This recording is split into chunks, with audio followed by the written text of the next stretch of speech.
in the grand scheme of things. So right from And the I'll get, add in the middle school. I mean, for the most part, they're doing dumb stuff. It starts to get a little bit more potentially bothersome and dangerous, but it's great when they get in trouble in the lower school because they get practice. they get practice getting in trouble. And the truth is, conflict happens in this world, and getting in trouble for a child is conflict. And they may have crossed the line. They have to learn how to admit it. They have to learn how to accept consequences. It's really a wonderful learning opportunity. So that leads us to the second key takeaway, and that is don't freak out. Don't catastrophize. Don't act like your child, you know, punch somebody in the arm because they lost at Foursquare or whatever. Don't freak out about that. This is an opportunity for you as a parent to be that sturdy leader, to be that calm presence, and to model any number of things, which we're going to get to. And the other side of the coin is don't defend. And that's going to be key it's going to be maybe the biggest takeaway here. And I think it's really important to remember that you have chosen whatever whatever school your child goes to, you have chosen. And you drive your child to that school every day and drop them off. If you go to a local area school, it may be the bus, but you are demonstrating to your child on a daily basis that they are safe, that you've chosen a place you trust, that it's a good place that you want them to be at. And so all of your behavior when you partner with a school should reflect that to the child. That doesn't mean that sometimes you're really questioning what the school chose for your child. Those conversations always take place in the privacy of outside of the children's purview, right? Outside of their hearing. So that's really important. You have chosen this school, you trust them, and you expect expertise. That's what you looked for. Well, and Becky, I'll add that one of the most important things we teach our children when they get in trouble is that they are under authority and that rules do apply to them and that they have to take ownership for their actions. And so all of these things that you just mentioned about our key takeaways, like you want them to learn those things. And Yes. they are going to have to learn them because kids are not born thinking like, oh yes, rules apply to me, right? Like that is something that they have to learn. And so I think again on the don't freak out and don't defend, it's like, no, this challenge is actually an opportunity for you to do some of your best parenting work because your child is ripe for learning when they have made mistakes and are caught in them. And it's a beautiful chance for partnership with the school. It truly is a key opportunity. I loved doing discipline because I loved sitting down with the children and asking them questions and finding out what was going through their head, finding out the person, kind of what are their aspirations. They all have them. What kind of person do you want to be? And so if it gave me as the dean an opportunity to grow closer to the children who ended up in my office, just think how much more it provides an opportunity for the parent to bond with their child and find out where their little heart is and what was going on that caused that outburst or that step over the line. Um, And Becky, I know we tell me if you want to go to the next one, but I just also have to really acknowledge this. As a parent, I think the biggest challenge and why we freak out and defend, and maybe I'm just speaking for myself, but I'm going to just put it out there, is maybe we're worried that people are going to think we're bad parents because our child made a bad decision. Or they'll think, oh, well, that mom is not, they don't know what they're doing. Their child runs wild, right? And at least for me, I'm so worried about what are people going to think about me because of what my child did. And I would say, it's that beautiful paradox of like, yes, in some ways, your children's behavior is influenced a lot by how you parent. That's why we do these workshops. It's why we have hope as parents. But on the flip side, we are not responsible for our children's decisions. We are responsible for how we respond to them. And at least as a teacher, and I don't know if you can say this, there was not one parent who if I called to say, like, hey, your child was being disruptive in class today, or hey, your child has not turned homework in for 3 months, or whatever, not once was I ever thinking, well, this is a bad parent. I always was thinking, this child needs to learn from this lesson, and I want the parents to help. How about you, Becky? Is that something that, you Yeah, know, well, we as educators, we know, and we're busy at this all day long, every day. They're all works in progress. Their integrity is not in place. They developmentally don't have the emotional management that they're going to have as an adult. They have so far to go. We have far to go. And if you think, what's that like when you're 8 or 10? So no educator is thinking this is a hopeless case. Most educators are thinking, what an opportunity. This is a great kid who did something that we can work on. All right, let's talk about what happens what does getting in trouble look like in elementary school? So I'm not going to address like enormous things that I don't have a lot of experience in. I'm talking the day to day and um, everyday occurrence. And Mark, I'll get to your question because that's a really good one. Let's start with in class. At Westminster, they have a yellow card system, and that often, most schools have some kind of paper that will come home in an instance of misbehavior that they want to pull the parent into. There's misbehavior happens at kind of every minute, every day. It's like little stuff that the parents don't need to be bothered with, and it's just the everyday exuberance of childhood. I like to call it childhood foolishness. And that's sometimes fun foolishness, but sometimes has to be reined in. But in class, disrespect is a big thing. Um, and one way to work on that is really how does your child speak to you? Because really you're their first adult and their most important one, obviously. But that setting that expectation that all speech is respectful is really important. And then I don't think it won't go into the classroom if you're maintaining that at home. What do you think, Peyton? you know, I think I want to give an example of what that looks like.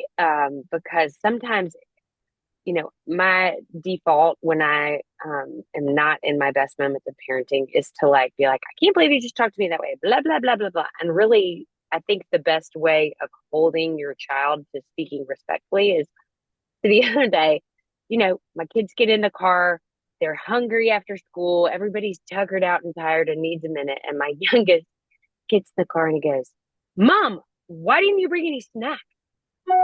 And I just like I could have had a moment right there of been like, whoa, whatever. But instead, all I did was just say, hey, that wasn't a respectful tone. Please can you ask that in a different Yes. way that's respectful? Yes. And I think one key thing is that we have to speak respectfully to our kids if we want them to have that model. And that just repeat it in a nice way is my favorite tool for Mhm. helping kids to know, like, okay, what's acceptable, what's not. It's just like setting a little limit, like, nope, you can't do that. You don't have to give them a lecture or anything. How do you think Oh, about that, Becky? I love the do-over. The Mm, do-over should just be part of your household at all times. yeah. Uh, Listen for that. And I mean, you're really training your child up on how to speak to others. And it carries over just to their peers, even just the tone. You might have a child who says to the teacher, they get their test back and they have a lot of red in it, and the child might say, "Are you kidding?" Okay, that's crossing the line. That is wrong. We do have in fourth and fifth grade, sometimes the teachers ask the children to get their papers signed. And by fifth grade, children like to experiment in forgery. Hmm. Yeah. So every year there would be several instances where the child writes their parent's name for one of two reasons. One reason is the most common reason is they forgot to have it signed, I forgot. and they don't want to appear in class without having completed that task. I don't want to get in trouble, Becky. I don't want to get in trouble with my teacher, so I'm going to fake what in 100% of cases, teachers can spot a forgery by a 10-year-old. Yeah. They can't write their parents' names in a they can't do it. They can't forge. Then the other one is the other reason why a child might do that is I don't know. I've told you I don't know where that is Oh, either. sorry. Hang on. Let me fix that. I didn't wear that. hang on, Oh, we I were hang didn't on, hang wear on, it. hang on. Mina, Got we're it. hearing you. There you go. Okay. We might hear a child might do it because they're afraid to show mom and dad that they failed a test. That's much more rare. It's much more common. They just forgot to do it and they're not thinking. So those are I would the say that's main rare in elementary school. That is not rare in middle school. causes. So I was about to say, once they get to kind of like middle school and they're starting to like feel like they've got pressure, then that does become common. It's like, oh, I forgot to tell my parents that I got an F on my test. Yeah, I Even forget. imagine I imagine that's true because fifth grade is when it starts, and then in Yep. middle school there's a lot more um, Yeah. academic pressure Compare or like they whatever. compare themselves to each other and Yes. they don't want to fail. Now Um. I want to go through the slide as quickly as I Yeah. can because no, I still have to back Oh, up. sorry. At recess, that's the biggest place where children get in trouble. They get in trouble at lunch, PE, hallway, and recess because those are the more free times where they're not busy at their desk doing work, right? And yes, meanness comes out in all of those places. Sometimes that is truly bullying. Most cases, it's not, because remember that bullying is targeted and repeated over time. And so general meanness is commonplace and rampant. It's also hard to be caught. The teacher really has to kind of see that meanness. Um, Hear the child say, "We don't want you to play Foursquare. Get out of here. We hate you." Okay. The teacher has to see that for it to come home to mom and dad. Typically, that general meanness is something that the children are kind of working with on a daily basis, some more than others. And it does toughen them up. And it's important for you to talk about that at home. Peyton? I would just add too, I love what you just said about being tough. And I think honestly, kids need that. They need to be mean to each other and to have people be mean to them because they learn what it feels like. They learn they don't like it. They learn when they do it, they get ostracized from the group. It is part of the developmental learning. Like it is part of the mistakes they make, right? It's like, oh, I said that. I shouldn't have said that. That wasn't kind. I didn't think about it at the time, but it wasn't. And then people didn't want to play with me. And so now I'm going to choose to be nice, right? And we don't need it. There's good research to show that like it's actually way less effective for adults to like sit down and be like, let's have a lesson on kindness Mhm. versus to have those little miniature experiential, oh man, somebody said they didn't like my dress or that my handwriting was dumb, and how did that make me feel and how did I respond and learning how to do that. Now, you want to be a safe place for your child, of course. You don't want to be like, well, your concerns and hurt feelings aren't valid. But I think when my child comes to me and says, hey, so and so is mean to me on the playground, I think the best things that I have said in the past are things like, tell me more about that. How did Yes. that make you feel? How do you want to respond? Mhm. What did you learn? And you And may I need don't to have to do role anything. play. Like Yeah. just say, what did they say? Like, Susie was really mean to me today, and I'm so upset. Well, tell me more about that. Yeah. Well, at recess, she was so mean and she wouldn't let me play with Katie. So what did you do? So go through all of that and say, well, what do you wish you had done? And how can I help you be ready for the next time that happens? And so keeping your calm and not catastrophizing, and saying, that's Susie. I knew she was all bad. We have to really try not to throw the Susie under the bus No. I and always know tell my that kids, I'm Susie's like, it to takes work. two to tango. You Yeah. guys, it takes two to tango. You got to own your piece of the pie, whether your piece of the pie is this big or more likely a little bit bigger, right? Like, and I think too, Becky, so we think about this, they have their conflicts and stuff is not seen or they're bringing it home. And this is not them getting in trouble. This is just them learning how to deal with Yeah. life's They're kind not of even in trouble toughness, yet. Right. right?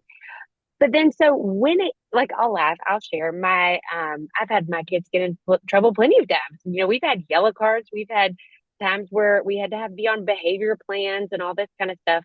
And, and that was because it was persistent, it was bothering the class, or it was something pretty egregious, right? And so, and then in those moments, um, that can you talk a little bit about the times when, like, as a parent, the teacher is going to call you or the Well, dean is let's going to go call to you? the next slide. Okay. All right. Okay.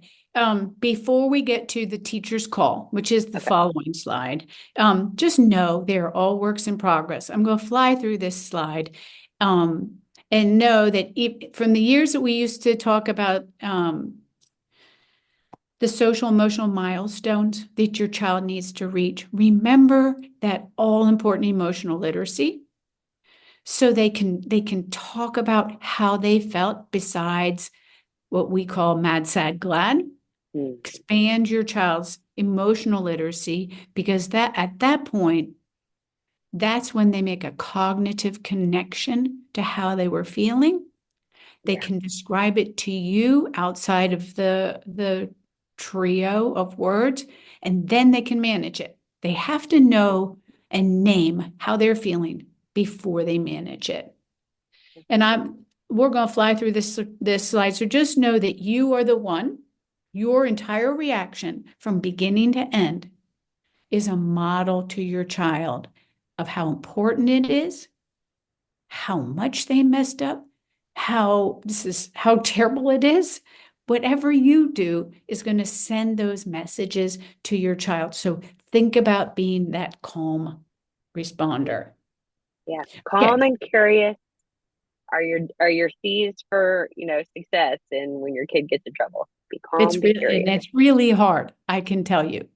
It's Peyten may be like a model citizen, but I remember when my kids got in trouble, I either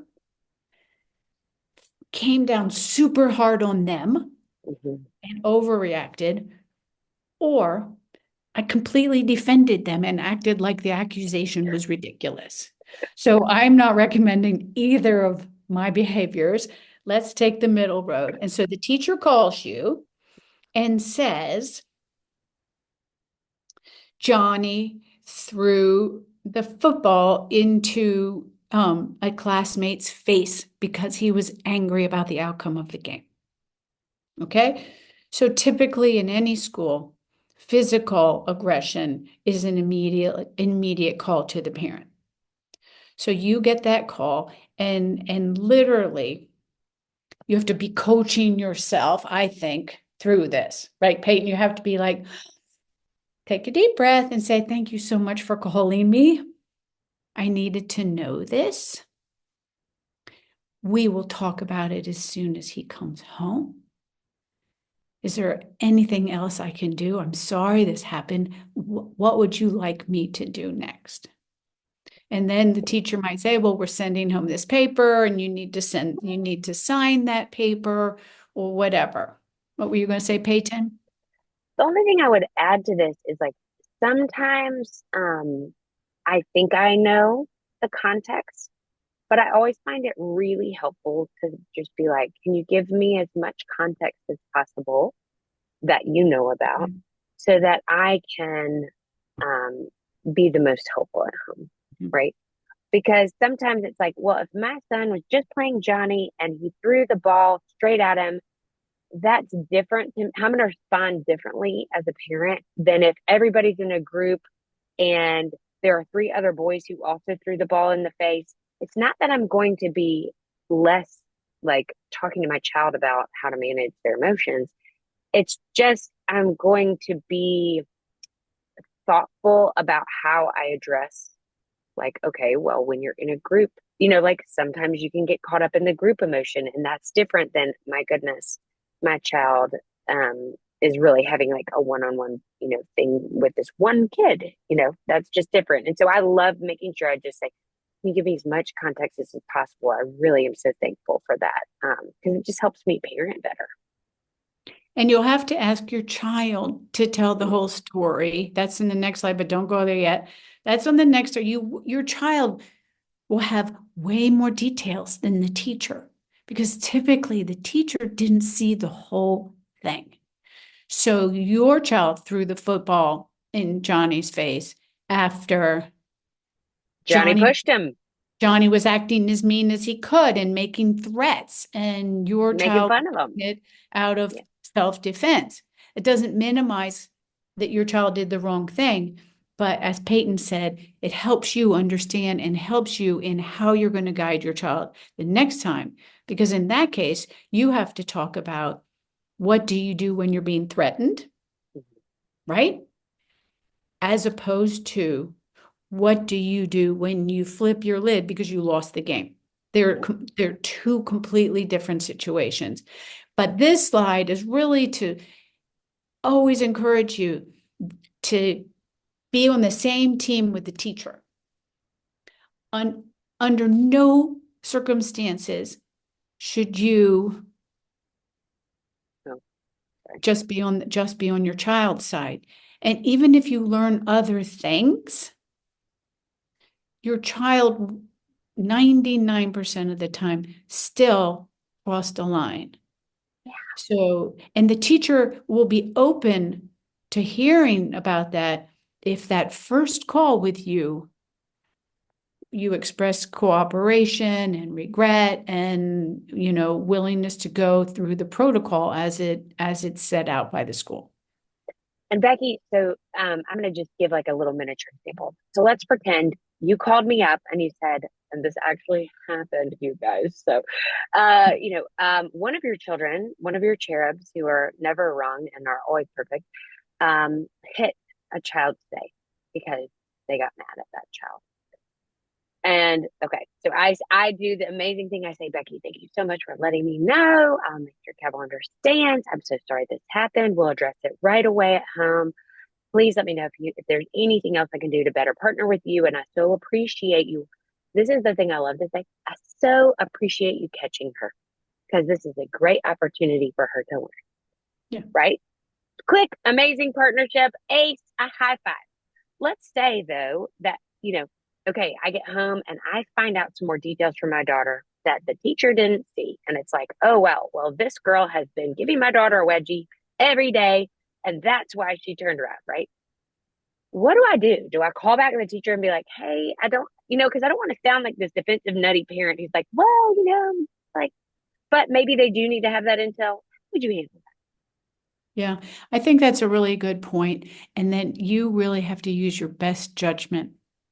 And all I can say, I'll compare it to something that's not behavior related. When one of my children was in second grade, they used to take this continental math where they would, we did it all the way through fifth grade, where they would have 5 math problems in a timed test. And my daughter came home with her answers.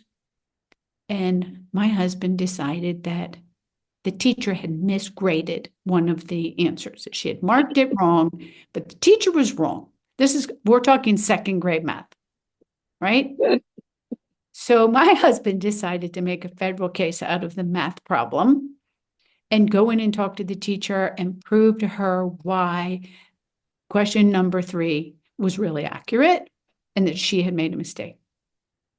Amazing. Not worth your time, parents. Let it go. Be like Elsa. Let it go. Okay. That was not a good idea.